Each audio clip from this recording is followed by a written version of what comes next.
All right, welcome back to the Owls Podcast. And again, and forever and always, I'm your host, D. Wayne McCarthy, and this is the Owls Podcast, episode 20. We in this thing. Now, for those who are new to the podcast, OWL stands for Observant, Well-Educated Leader. And if you listen to this podcast, you're just that, an observant, well-educated leader. For those who are returning guests, I greatly appreciate you for being an avid listener to the podcast. It means the world to me, so thank you for returning. And I want to just kind of let you guys know that this is only for educational and entertainment purposes only. I'm not a financial advisor. I'm not a stock guru by no means. I'm just someone who enjoys macroeconomics and the stock market. So with that being said, let's get into the podcast old-fashioned. I always like to give kind of like a little recap what me and the wife have been doing and what we've been watching. So lately, me and the wife, we've been watching the show Them. It's an Amazon original. And man, if you haven't seen it, you missing out. So basically, it takes place in different time settings, but season 1 takes place or centered around a family that moves from North Carolina to California, Compton. Now, this time period is centered around the Great Migration, where pretty much in the 1940s and 1950s, you had black families just moving away from like segregated, Jim Crow areas and moving to places that were a little bit more accepting, a little bit more welcoming, and offer economic opportunities. So basically, this black family relocates to Compton, and they pretty much fall into an all-white neighborhood. But while they're there, like, some odd, funky stuff happens. So that's all I'll say. But that's far as season 1. Me and the wife finished season 2, and I mean it was pretty good. I like season 1 just a little bit better, but season 2 is still pretty good. So if you haven't seen it, I definitely recommend it. You might want to like sleep with lights on afterwards. But it was pretty good. I definitely enjoyed it. And I'll just say that like my little paranormal experience, I'll say like my black radar went off, you know what I mean? Now, mind you, this is kind of funny though. It's ironic because as I first fell into this show, I thought about my wife and I. So we moved from Dallas to a rural area, and we were the only black family in a rural area for probably about like 5 years while we moved out here. And we experienced some odd stuff the first 3 years here. But as like the years have progressed, it's gotten a lot better. You're starting to see like this old geriatric community leave. But there are some that are very welcoming as well too. But it's just the show reminded me of that, but not to all the extent of the paranormal stuff you see in it. But it just kind of reminded me. So it made me laugh when I saw it though. Now, season 2 is pretty good. It takes in a different time setting, so I'm not going to give it away or nothing like that. That's not my goal nor my intentions. But it was pretty good. I mean, still takes place in Compton, but it's in a different time setting. And I'll just leave it at that. Another show that the wife and I have been watching, we've been watching X-Men 97. Don't judge me. I haven't seen the old X-Men 90s. I didn't grow up in that, watching that, I only grew up in the X-Men 2000s, the one that came on, WB, that's the one I grew up on. I didn't grow up on the 90s version where you had like Jubilee and Rogue, the one that you see in the 97 era. Like, I didn't grow up on that kind of X-Men, so forgive me. Don't come for me. But anyways, it's pretty good. I stopped on episode 7. The wife is playing catch up, and I think I stopped at episode 7. I guess because at the time, and what really kind of got my attention was pretty much the chatter around the whole series, if you will, and just how a lot of people were really blown away by the animation, the storytelling.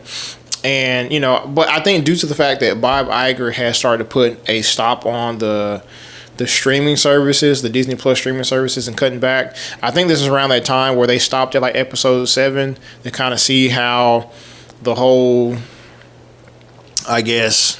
streaming platform was going to work, especially for a project like X-Men. But it turned out I got like a lot of great reviews, and I think they even finished or releasing episode 8, 9, and 10. And so that's what I'm on. The wife's playing catch up, but she's enjoying it too. I mean, I think, just watching it, I like how like there's mature content in it. You know what I mean? And it's not necessarily per se just a kid show, but there's mature, like philosophical undertone to it, and that's what's pretty cool about it.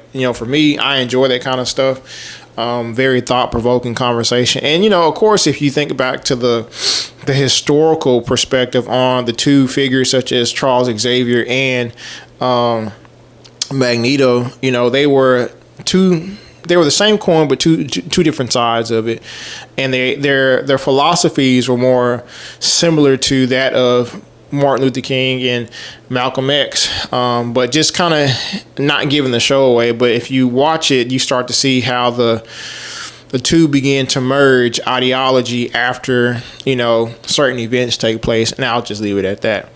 But anyways, with that being said, let's get into the market report. Now, recently we've been seeing a lot of chatter around economic sentiment, and we're starting to see that consumer spending is starting to shut down or starting to cool off a little bit. And we saw CPI prints last Wednesday that showed that inflation is coming down, right? So we saw that headline inflation, which is basically, we talked about this in one of the episodes on the Owls Network, the difference between core CPI and headline CPI. Headline CPI includes all the categories, including food and energy, while core excludes food and energy. And due to the fact that food and energy are very volatile, it could be a hodgepodge of things that affect and distort the prices of these, categories. If war takes place, you start to see that oil goes up, right? If there's an oil refinery that catches on fire, you start to see, that may impact the prices at the pump. You know what I mean? So these are just different things that may impact these categories, because if oil goes up, typically food goes up. But I mean, if you think about it from a food perspective too, if there's some type of famine, right, shortage of chicken due to a chicken farm or influenza or something like that, those things impact the prices of food. So because they're so volatile, right, these are excluded. And I know I've said it in one of the videos that headline CPI is what they don't consider, and core CPI is, but really it's I guess PCE, personal consumption expenditure, is what they really prefer. And the difference is just how it's weighted.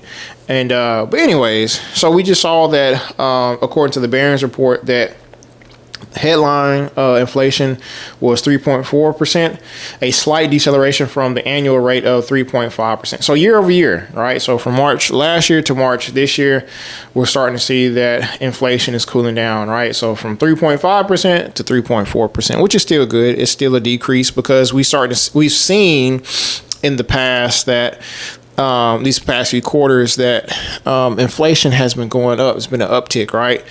And a lot of that is due to consumer spending. Consumer spending makes up 70% of our GDP. And as consumers' spending begins to dwindle, you're going to start to see inflation dwindle, right? So, in core CPI, again, which it excludes food and energy, it was anticipated to get up to 3.8%. We saw 3.6%, which is good, right? Now, does this mean that we can begin cutting interest rates? Now, a lot of people want to see interest rates be cut for a numerous amount of reasons, whether you're an investor or you're somebody who has a variable rate, a lot of credit card debt, you're trying to get a home. Everybody has their reasons for why. And if you're an investor in the stock market, they cut interest rates. Pretty much you can see discretionary spending start to go tailored towards more, tech companies, because typically in times of economic uncertainty, you see that people go to bonds, which hasn't been performing well, or they go to, staples that many people are familiar with. You got your brands that, you're going to get a return in, like your Kraft Heinz, your Walmarts. You're going to start to see that these kind of businesses do pretty well. But many people anticipate that possibly that there will be at least one rate cut this year. I've been on the if you listen to the podcast, I've been on the bandwagon of no rate cuts, and I think it'll be good for the economy because as we've been facing inflation, as we keep battling this fiscal debt that we've been having with the government, we need to see that somebody, I guess, becomes the responsible adult in the room. I think that if we see like fiscal spending begin to tailor down, I think we could see a sooner rate cut than later. I think that if the Fed decides to keep rates higher for longer, I think in the long run we'll benefit from it versus the short term. Like my old man used to have a saying. He says, nobody likes the taste of medicine, but medicine works at the end of the day. The benefits of it are better if you didn't, versus if you didn't have it at all. So I think we do need to see rates stay higher for longer. I think we could do without a rate cut. And that's just to tame inflation. So, but again, we're on a political season. We are in the time where, I guess you're seeing that, former President Trump and President Joe Biden are about to have debates, and I'm pretty sure the fiscal spending is going to be one of them. And this is not to get into politics by no means, but I think you're going to see that this is a definite, like a talking point, if you will. So we'll see, but if anything, we're starting to see consumer spending begin to tailor off. So the likelihood that the Fed cuts, I don't know. It's a political season again. We'll just have to wait and see. But anyways, with that being said, many people were trying to figure out where is the spending or where have consumers cut back. Well, we see if we look at Walmart's earnings report, Walmart did phenomenal. They brought in $161.1 billion, and they're up 5.8% year over year. So last year they pretty much have increased their revenue from last year, right? From last year of Q1 to this year of Q1. So they did pretty well. Not to mention, they did a lot of things well in regards to how they ran their business. We saw that they had a increase in global commerce net sales that went up. They saw strong growth membership in their economy globally. So we talked about this in one of the O.W.L podcasts. Well, not the O.W.L podcast. It was one of the episodes, if you will, on the O.W.L's network, talking about as far as the difference between, or the differences in Home Depot, right? So there's three businesses that make up Home Depot in its totality. You have Walmart US, Walmart International, and you have Sam's Club. And a lot of their growth came this year due to their omni-channel, right? Their whole e-commerce space. This is something that they've done where they pretty much combine the e-commerce space with the retail space, and they have given amenities. So we're starting to see that this is paying off in the end. If we go down a little bit lower on their earnings report, we're starting to see some of the things that they did well. Well, they did pretty well when it came down to competitive pricing, right? And so when you think of competitive pricing, typically you think of like with other competitors in the space, like, a Brookshire's or a Kroger. Well, this is not per se referring to that. This is more so referring to other Walmart stores that have opened up within the same time span, or roughly around the same time span, over a year. And we're pretty much measuring what campaign and like strategies worked well for them to have the net sales that they've had. So that's pretty much what it's referring to. But they did say that they did pretty well with their competitive pricing. They also did pretty well with their inventory. So they didn't order a surplus amount of inventory, right? They ordered just enough in order to still retain earnings on their balance sheet, right? So they didn't take a loss on their balance sheet due to over stocking their inventory. So that's something that they did pretty well, that management said. But not only that, I think as far as, even if we go a little bit further down, one thing they did pretty well was internationally, right? So internationally, they made up a lot of sales and which offset some of the losses here in the U.S. In the U.S., we recently saw that Walmart was in the middle of a lawsuit with other pharmacy companies due to an opioid incident, right? So there was a lawsuit that pretty much was targeted towards distributors and pharmaceutical companies, and Walmart was wrapped up into that lawsuit where they had to pay out billions of dollars in this lawsuit, and that kind of affected their balance sheet. But it was offset with international net sales. So Walmart did pretty well overall. I mean, I think you can't go wrong with Walmart, right? They typically have a strong Q4. If we go back up at the beginning towards their total revenue, we saw that in Q4 that they did pretty well. They brought in $173.4 billion. And typically, I mean, the fourth quarter, for any store, I would assume would be pretty well due to the fact it's the holidays. Everybody's shopping. So I think that's also what contributed to consumer spending as well, too, because we were in the holiday season, holiday time, right? And I think now people are coming down from those highs. So now who didn't do as well but did well was Home Depot. Now, Home Depot, for those who don't know, unlike Walmart is consumer staples, right?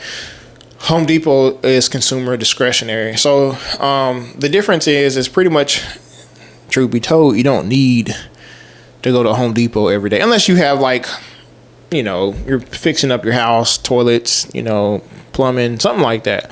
But a lot of Home Depot's sales are from DIYs, of course, do it yourself. You have your pro customers, you have your do it for me customers. Basically, they pay Home Depot associates to come basically install toilets, cabinets, stuff of that nature. We saw that Home Depot did well. They brought in $36.4 billion in the first quarter, but it was a pretty short. I won't say pretty short. It was short 2.3% from the prior fiscal quarter of 2023. Now, if you think about it, though, I mean, it wasn't their fault, right? And the CEO also alluded to that as well, too, Ted Decker. He said that pretty much the team executed at a high level in this quarter and we continue to grow the market share. And while the quarter was impacted by delayed start to spring and continued softness in certain larger discretionary projects, we feel great about our store readiness, our product assortment in stores and online, and our associate engagement. So, I mean, if you think about it, again, people are not spending as much money right now on their homes, and are you starting to see that home sales are starting to die off a little bit? Like they're starting to come down some. People are not buying as many homes right now because interest rates are so high. Mortgage rates are high. So you're just seeing that being reflected into stores that are consumer discretionary by nature. You don't need to go to Home Depot, right? Home Depot serves as, just amenities, right? So like to supplement or to add to your home. Unless, like I said, again, you have some type of issues going on with your house, right? So now Home Depot, like I said, they're not doing bad. It's just economic sentiment right now. But they are adding another business through acquisitions, SRS Distribution, which is a roof company. And so basically one thing that Home Depot said in their prior quarters is that they're pretty much trying to give more value back to customers. They realize that people aren't coming in per se for goods anymore, right? So I don't know, like decor and stuff like that. Like people aren't coming in for those things as much no more. They're coming in for the services. And so one thing that's, for Home Depot, that's where they're turning their attention to. How can they complement their services more to accommodate the customer more when they come to choose Home Depot as their provider? So SRS is just a roofing company, and Home Depot is getting closer towards closing the deal on the SRS deal. But I do want to go down towards as far as their balance sheet, and you can just see how they did as far as net sales. So you see that in 2023 they brought in roughly in Q1 $37 billion.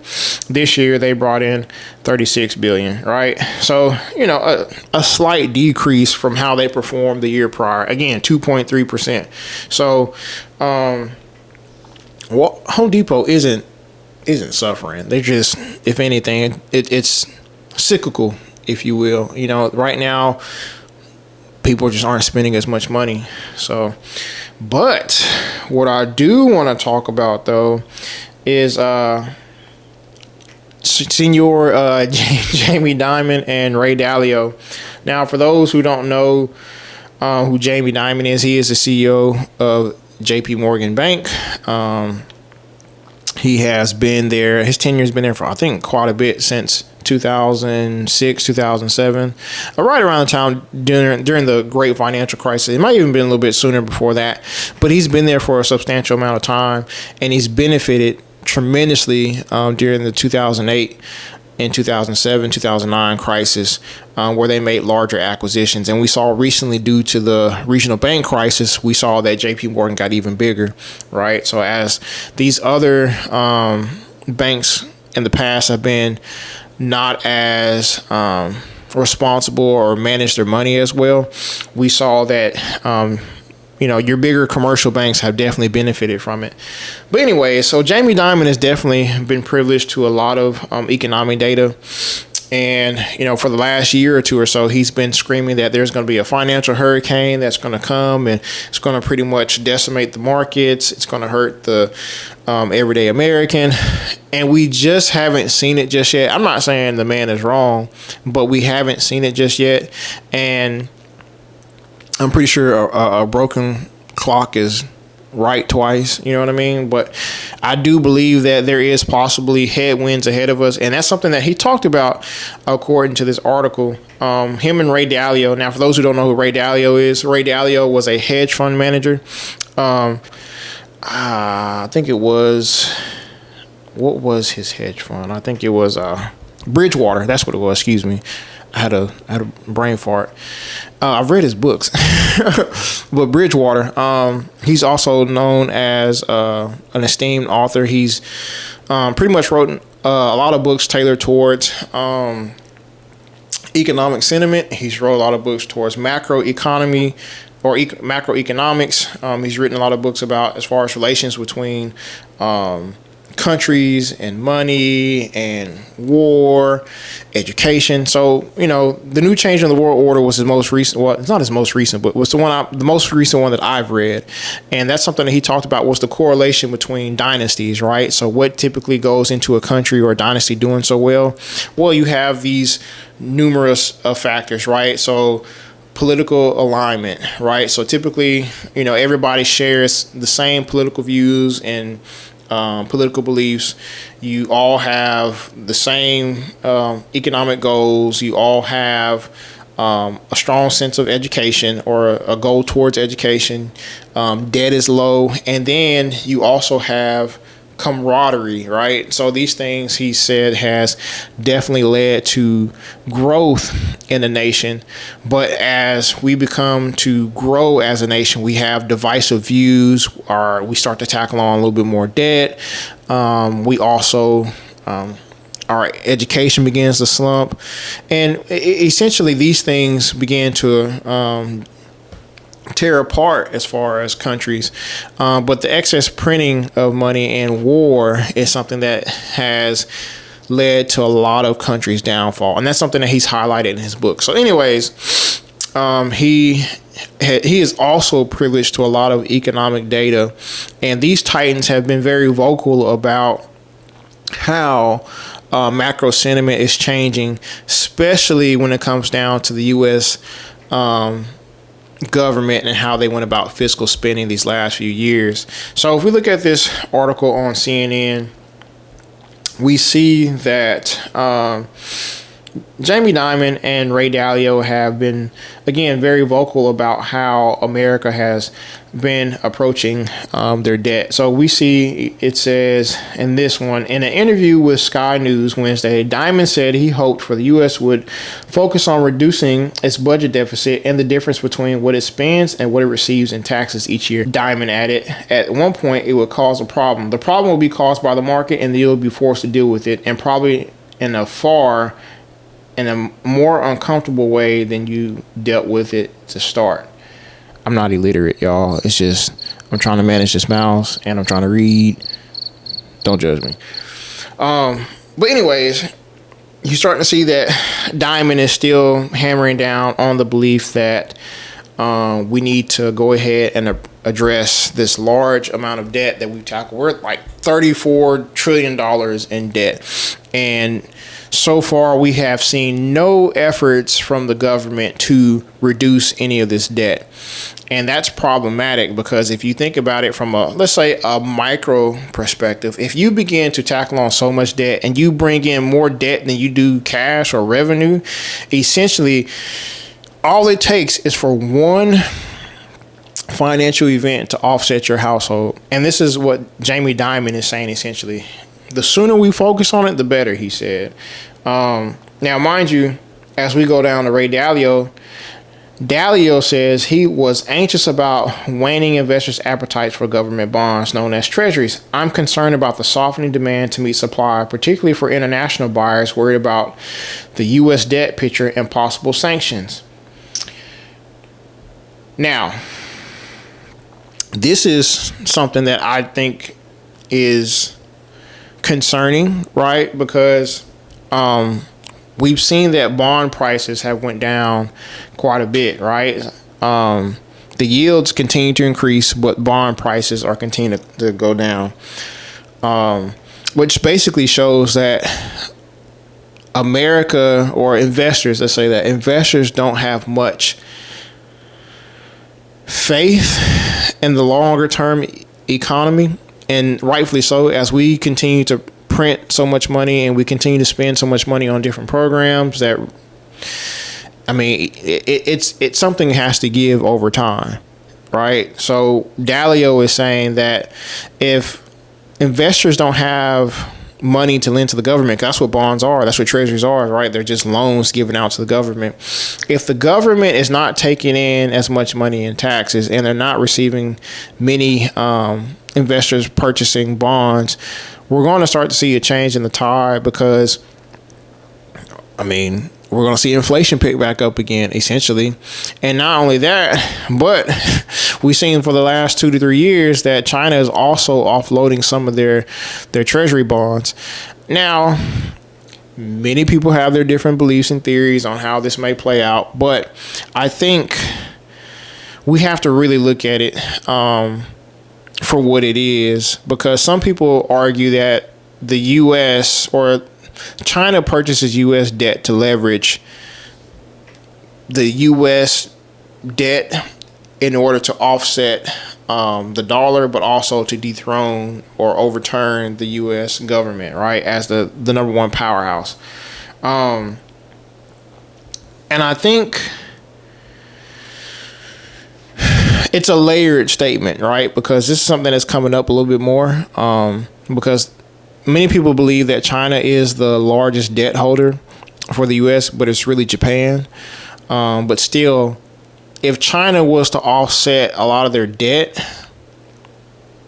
or if China was to offset a lot of the U.S. bonds, this would be catastrophic for everybody. It wouldn't just be for the U.S., though we probably would be saved by the Federal Reserve Bank, but this would definitely have global effects because a lot of people predicate, their debt and their money off of the U.S. Treasury, right, or the world reserve currency, the U.S. dollar. So if they were to pretty much dump the Treasury bonds, it wouldn't just hurt just us; it would hurt everybody, including China. So if we look at Investopedia, because that's who I went to, more so because I wanted to understand the relationship between, as far as China holding treasury bonds, and if they were to offload the treasury bonds, what does that mean for us as a country? Let's go to the segment. It says the repercussions, right? So Investopedia, shout out to you, Caleb Silver, says the repercussions for China of such an offloading would be worse. An excess of U.S. dollars would lead to a decline in the USD rates, making the RMB valuations higher. It would increase the cost of Chinese products, making them lose their competitive price advantage. China may not be willing to do that as it makes little economic sense. If China stops buying the U.S. Treasury or even starts dumping the U.S. Forex reserves, its trade surplus will become a trade deficit, something which no export-oriented economy would want, as they will be worse off as a result.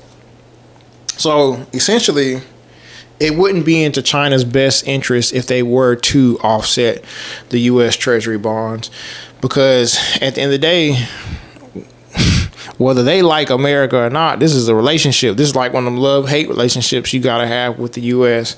Because if they are buying our debt, right, it benefits them just as much as it benefits us. Yeah, they're loaning us money, but at the same time, it's more so tailored towards their exports, right?